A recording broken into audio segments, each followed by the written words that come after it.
নজর রাখবো পরবর্তী সংবাদে।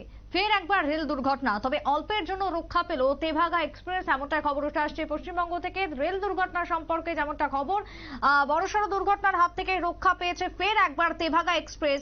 বালুরঘাট কলকাতা ট্রেন দুর্ঘটনা। সোমবার সকালে বালুরঘাট থেকে কলকাতার উদ্দেশ্যে রওনা দিয়ে এই দুর্ঘটনার কবলে পড়ে তেভাগা এক্সপ্রেস।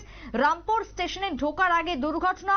হাই ভোল্টেজের ইলেকট্রিকের তার ছিঁড়ে বিপত্তি বলে খবর। ট্রেন দাঁড়িয়ে যায়, ট্রেনের মধ্যে থাকা যাত্রীরা হুড়মুড়িয়ে নেমে পড়ে।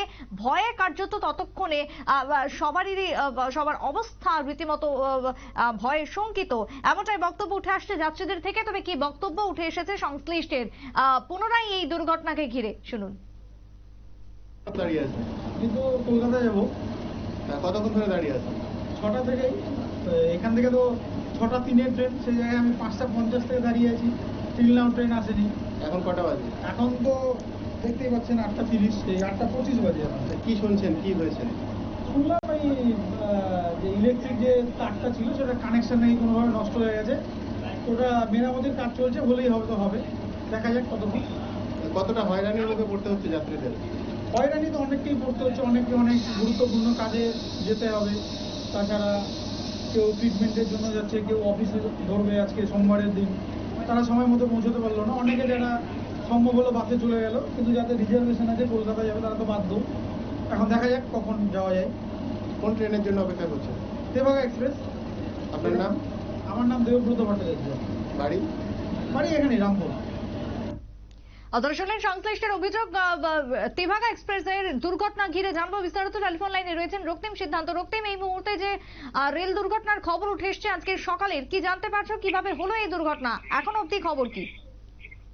দেখো, আমরা যেটা জানতে পারছি যে তেভাগা এক্সপ্রেস একেবারে বালুরঘাট থেকে ছেড়ে প্রতিদিনই কিন্তু কলকাতার উদ্দেশ্যে ভোরবেলায় রওনা দেয়। সেরকমই আজও ভোরবেলায় রওনা দিয়েছিল কলকাতার উদ্দেশ্যে বালুরঘাট ছেড়ে।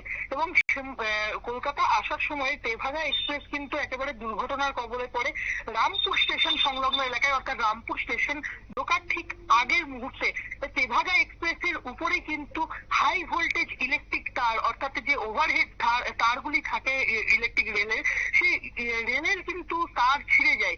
আর যার জেরে কিন্তু এই দুর্ঘটনা। আর এই দুর্ঘটনার ফলে কিন্তু কার্যত চাঞ্চল্যের সৃষ্টি হয়ে যায়, রেল যাত্রীদের মধ্যে আতঙ্কিত হয়ে পড়েন তারা।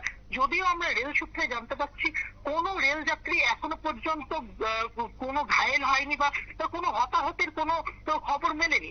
আমরা যেটা জানতে পারছি, তেভাগা এক্সপ্রেসের ড্রাইভার যখন দেখতে পাই যে ওভারহেডের তার যখন ছিঁড়ে পড়ছে রেল লাইনের উপর, তখনই কিন্তু তেভাগা এক্সপ্রেসের ড্রাইভার অর্থাৎ লোকো পাইলট তিনি কিন্তু তার রেলগাড়িটি, তার লোকোমোটিভটি কিন্তু বন্ধ করে দেন এবং সেখানেই দাঁড়িয়ে যায় ট্রেনটি।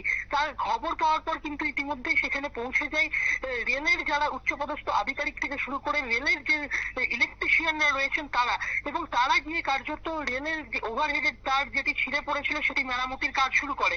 তারপরই অন্য একটি লোকোমোটিভ দিয়ে রেলটি, অর্থাৎ ইএমইউ থেকে ডিএমইউ লোকোমোটিভ দিয়ে রেলটিকে কার্যত কলকাতার উদ্দেশ্যে রওনা করা হয় প্রায় 3.5 ঘন্টা লেটে।